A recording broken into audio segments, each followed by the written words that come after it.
Hello family, वापस आ चुके हैं हम लोग द सुसाइड स्क्वाड के एक और न्यू एपिसोड के साथ। तो अगर आप लोग को वीडियो अच्छा लगता है तो वीडियो को लाइक कर देना, चैनल पे पहली बार आए हो तो चैनल को सब्सक्राइब कर देना और कमेंट में अपनी राय मुझे ज़रूर बताना। तो लास्ट एपिसोड में हम लोग देखा था कि जवान जो था अपनी एनर्जी को यूज करते हुए एक जोरदार स्टेप सामने की तरफ यानी मैंटिकोर कास्टल के ऊपर कर देता है। ये देखने का गुड्डा बोलता है कि लड़के, क्या तुम्हें पता है कि यहाँ पे सिर्फ हम लोग 2 लोग आए हैं इस पूरी की पूरी मैंटिकोर कास्टल से फाइट करने के लिए, तो हमें छिप छाप के, मुझे लगता था कि छिप छाप के अटैक करना चाहिए, तुम ऐसा क्यों कर रहे हो। जवान बोलता है कि मैंने तुमसे कहा था ना कि मैं जैसे अभी तक सब कुछ सबके सामने करता हूँ बिना किसी से डरे हुए, वैसे यहाँ पे अटैक करने वाला हूँ। बोलता है हाँ मुझे पता था तुम ऐसा ही करोगे, लेकिन मुझे फिर भी लगता है तुम्हें अपनी स्ट्रेंथ को थोड़ा सा बचा के रखना चाहिए, क्योंकि आज आगे हम लोग को जाके डिसर्शन पैलेस से भी फाइट करने होगा। चूँकि ये जो मैंटिकोर कास्टल ये बस एक गेट है, इसके अंदर असली नेमिस तो इसके अंदर होने वाले हैं। जवान बोलता है हाँ मुझे पता है, लेकिन वहाँ पे मैंटिकोर कास्टल से अंदर से बहुत सारे बंदे होते हैं जवान के ऊपर अटैक करने के लिए आगे बढ़ जाते हैं। जवान अपनी एनर्जी को रिलीज़ करना स्टार्ट कर देता है और एक जोरदार स्टैब के सामने तैयारी करता है और उन लोग पे अटैक कर देता है, जो कि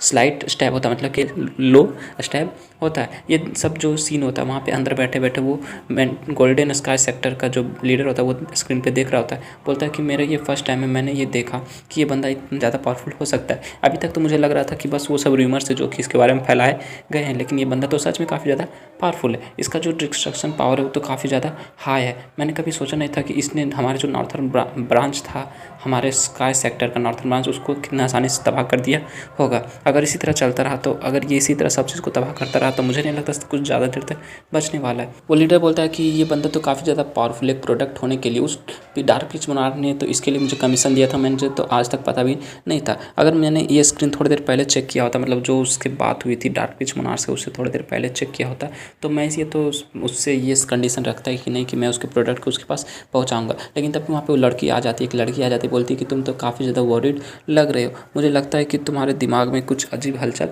मच गई इस वीडियो को देखने के बाद। इस लड़के को देखने के बाद मुझे लग रहा है कि पिच डार्क मोनार्क जो था इसे क्यों इतना चाहता है। साथ ही वो उसे ब्लिंक करती है, फिर जो ये देख के वो जो लीडर होता है बोलता है सिरविन, उस लड़की का नाम मतलब सिरविन होता है, तो बोलती है सिरविन तुम यहाँ पे क्या कर रही है। लीडर उसे बोलता है सिरविन ये तो चाव है ना, यहाँ पे तुम इतना अजीब ढंग के कपड़े क्यों पहन रही हो, क्या तुम्हें पता नहीं कि यहाँ पे ऐसा कपड़ा कोई नहीं पहनता। वो बोलती है कि तुम मेरे बारे में बोल रहे हो, पहले तुम खुद के कपड़े देख लो उसके बाद मुझे बताना। साथ ही वो जाके उस क्लैन लीडर के सामने बैठ जाती, साथ में बैठ जाती है उस थ्रोन पे और बोलती है चलो ठीक है कोई भी बात नहीं, मैं यहाँ पे आ चुकी हूँ तो अब तुम्हें ज़्यादा चिंता करने की जरूरत नहीं है, मैं तुम्हारी मदद कर दूँगी। साथ ही वो स्क्रीन को अपने पास खोलते बोलती है कि रुको रुको मुझे देखने दो, आखिर ये जो बंदा स्किल यूज़ करने वाला है, यूज़ कर रहा है, ये कौन से स्किल है। इसने तो एक ही अटैक में, एक ही ब्लो में पूरे के पूरे अरीना को, जो भी मैंटिकोर कास्टल का गेट था उसको तबाह कर दिया। ये तो कुछ ज़्यादा ही मज़ेदार लग रहा है। गिल्ड लीडर बोलता है कि सिरविन तुम यहाँ पे क्यों आई हो, तुम यहाँ पे क्या मुझे सिर्फ परेशान करने के लिए आई हो। बोलती क्या परेशान करने, मैं यहाँ पे आई हूँ ताकि ये जान सकूँ कि आखिर ब्लैक पिच जो मोनार्क है वो इतना ज़्यादा इस बंदे में क्यों ज़्यादा इंटरेस्टेड है। बोलता है क्या,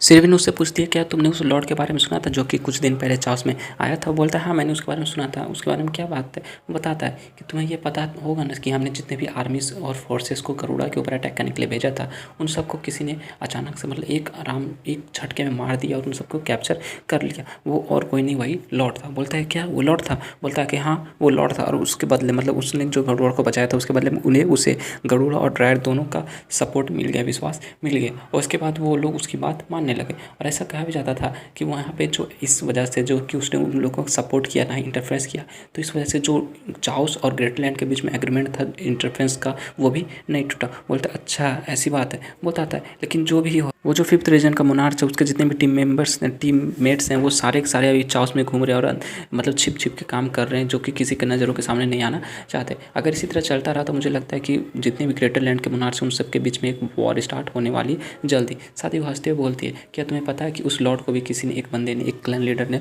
मार दिया था जब वो वहाँ पे कॉर्जन में गया था। क्लैन लीडर बोलता है क्या क्या वो लॉर्ड को कोई कैसे मार सकता है, वो तो एक जनरल था ना, आखिर उसको मारने की हिम्मत किसने की। बताती है कि एक 10 क्लैन में से किसी एक क्लैन का लीडर ने उसको मार डाला। बोलता है क्या ऐसा कैसे हो सकता है, 10 क्लैन में अगर मिल के भी उसके ऊपर अटैक करे तो वो लोग 10 क्लैन लीडर उसको नहीं मार सकते, तो फिर कोई एक अकेला उसे कैसे मार सकता है। वो बताती है कि तुम्हें ये पता है ना कि एबिस एक्सपेडिशन स्क्वाड जो बनने वाली, उसका जो मास्टर है गॉर्जन, उसने जो क्रिएट किया था उनमें से एक बंदा है जिसका नाम शायद सार्थन सी सेक्टर क्लैन लीडर है, उसने उस लॉर्ड को मार डाला। वो मन ही मन सोचने लगता है, काफ़ी ज़्यादा शौक बोलता है नहीं ऐसा नहीं हो सकता, वो साउथर्न सी सेक्टर का लीडर के पास इतनी ज़्यादा पावर नहीं कि वो अकेले उसे मार सकता है। अगर वो इतने समय तक अपनी पावर को छिपा के रख रहा था फिर भी वो ऐसा नहीं कर सकता, क्योंकि उसे पता है कि एक बार अगर आपने किसी लॉर्ड को या फिर जनरल के रैंक वाले बंदे को मार दिया जिसके ऊपर मोनार्च का हाथ है तो उसका क्या होगा। लेकिन अभी चूंकि ग्रेटर लैंड में एक वॉर चल रहा है, एक फाइट चल रहा है जो कि पावर के लिए फाइट हो रही है, तो अगर ऐसे में किसी का लॉर्ड मर जाए जो कि इतना ज़्यादा पावरफुल हो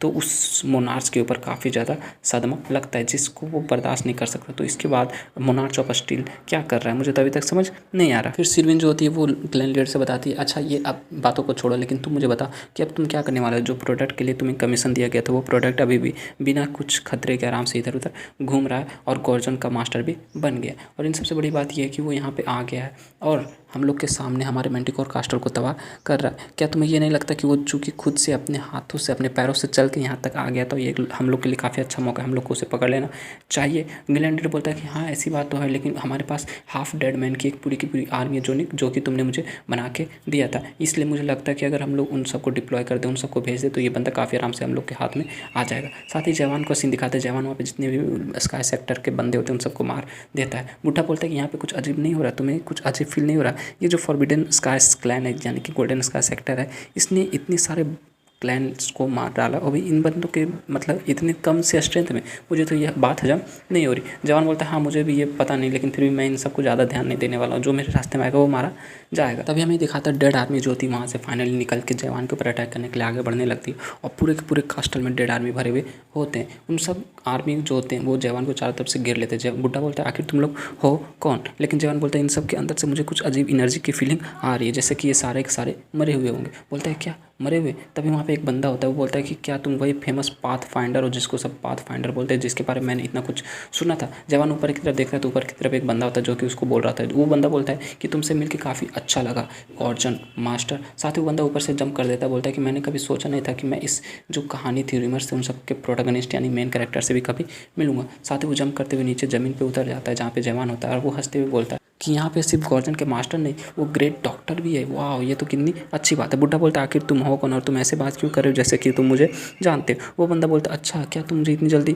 भूल गए। साथ ही वो अपना हथियार उसके सामने करते हुए बोलता है कि क्या तुम्हें पता है कि तुम्हारा जो क्लिनिक था उसमें कोई सिंग यानी बीस्ट का हॉर्न्स को जमा करता था और जितने भी पेशेंट्स आते थे उसको इधर से उधर करता था, उनका इलाज करने में तुम्हारी मदद करता था। बुड्ढा बोलता अच्छा तो तुम वो हो। साथ ही वो एक बैकफ्लैश कहानी बताता है कि गॉर्जन के ऊपर जब रेड मिस्ट क्लैन था एक जो कि अभी नहीं एग्जिस्ट करता है, उसने अटैक कर दिया था। उस समय रेड मिस्ट क्लैन ने तब पूरे के पूरे गॉर्जन के ऊपर अटैक कर दिया था। उस समय वहाँ पे गॉर्जन के मास्टर नहीं थे, वो कहीं पे बिजी थे, इसलिए उन लोगों ने सारे के सारे क्लैन के मास्टर जितने भी बंदे थे उन सबको मारना स्टार्ट कर दिया, लेकिन फिर भी वो लोग उन सब से नहीं जीत पाए। लेकिन इन पूरे के पूरे अटैक में बस एक बंदा था जो कि जिंदा रह पाया था। उस बंदे का नाम हिंज था। हिंज यही बंदा है जो कि अभी हम लोग के सामने खड़ा है, लेकिन उस समय वो काफ़ी ज़्यादा कमज़ोर और काफ़ी ज़्यादा जख्मी था। वो डॉक्टर के पास जाता है, बोलता है डॉक्टर प्लीज़ मुझे स्ट्रॉन्ग बना दो, प्लीज़ मुझे स्ट्रॉन्ग बना दो। अब मैं जानता हूँ कि आप भी पहले एक मार्शल आर्टिस्ट हुआ करते थे, लेकिन उसके बाद आप काफ़ी ज़्यादा स्ट्रॉन्ग हो गए, प्लीज़ मुझे स्ट्रॉन्ग बना दो। लेकिन बुड्ढा बोलता है कि अच्छा क्या तुम्हें ऐसा लगता है कि मैं तुम्हारे फीलिंग को नहीं समझ सकता। नहीं, मैं तुम्हारे फीलिंग और तुम्हारे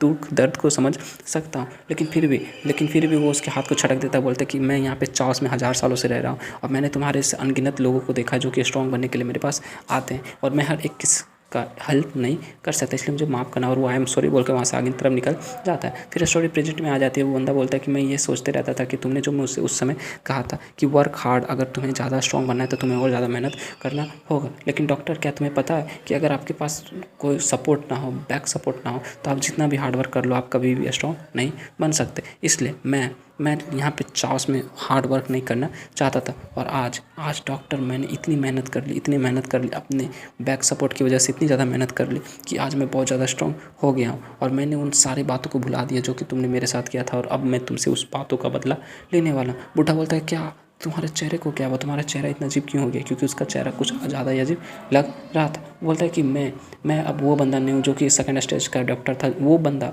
जो कि एक सेकंड स्टेज का डॉक्टर था वो 100 साल पहले मर गया।